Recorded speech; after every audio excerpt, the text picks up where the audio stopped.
സഅദി റഹിമഹുല്ലാഹ് പറയാണ് ഫമൻ സഅമ അന്നഹു ലാ യക്ഫുർ മൻ ദഅ അഹ്ലൽ ഖുബൂരി ഹത്താ യഅതഖിദ അന്നഹും മുസ്തഖില്ലൂന ബിന്നഫഇ വദ്ദഫഇ വദറർ.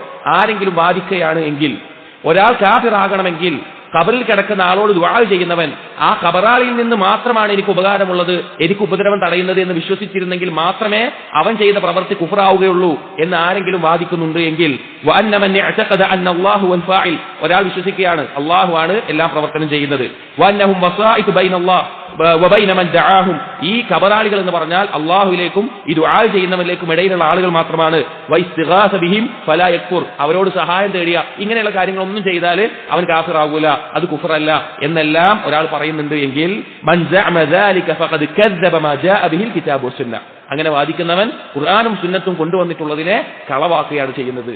ഖുർആനും സുന്നത്തും കൊണ്ടുവന്നിട്ടുള്ളത് കളവാക്കുക. കാരണം ഒരിക്കലും അങ്ങനെ നടക്കില്ല. കാരണം മക്കയിലെ മുശ്രിക്കീങ്ങൾക്ക് അള്ളാഹു ആണ് റിസ്ക് നൽകുന്നത്, അള്ളാഹു ആണ് ഭക്ഷണം നൽകുന്നത്, അള്ളാഹു ആണ് ജീവിപ്പിച്ചത്, അള്ളാഹു ആണ് മരിപ്പിക്കുന്നത്, നല്ല വിശ്വാസമുണ്ട്. എന്നിട്ടും അവർ അള്ളാഹുവിന് പുറമെ അള്ളാഹുലേക്ക് ഇടനിലക്കാരാണ്, അള്ളാഹുലേക്ക് ശുപാർശകരാണ് എന്ന നിലക്കാണ് ഖബറാളികളെയും മറ്റുള്ള ഇലാഹുകളെയും ദുആ ചെയ്തത്. അവർ മുശ്രിക്കാണെങ്കിൽ ഈ ഖബറാളികളെ കൊണ്ട് മാത്രമേ അവരെ കൊണ്ട് ഉപകാരമുള്ള വിശ്വസിച്ചാൽ മാത്രമേ ഒരാൾ മുശ്രിക്കാവുള്ളൂ എന്ന് എങ്ങനെ പറയാം? എന്നാലേ ശിർക്കാവുള്ളൂ എന്ന് എങ്ങനെ പറയാം? ഒരിക്കലും അത് ശരിയല്ല. അത് ഖുർആനെയും സുന്നത്തിനെയും കളവാക്കലാണ്.